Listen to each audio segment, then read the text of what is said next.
President, against the backdrop of Israel's previous references to Somaliland of the Federal Republic of Somalia as a destination for the deportation of Palestinian people, especially from Gaza, its unlawful recognition of Somaliland region of Somalia is deeply troubling.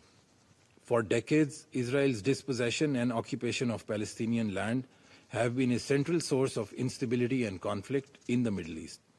It is now exporting this destabilizing conduct to the Horn of Africa with serious implications for regional peace and security.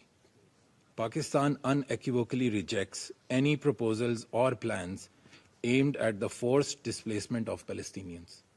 Security Council Resolution 2803 endorsed President Trump's comprehensive plan to end the Gaza conflict, which unequivocally states, I quote, "No one will be forced to leave Gaza."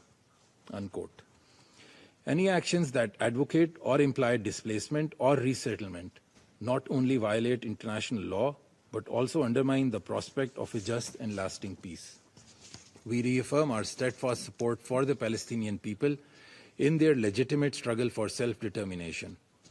The only path to lasting peace and stability lies in the realization of an independent, contiguous, and sovereign state of Palestine on pre-1967 borders, with Al-Quds al-Sharif as its capital. In conclusion, Mr. President, Pakistan calls upon the Security Council and the broader international community to speak with one voice and reject all actions that undermine Somalia's unity and territorial integrity.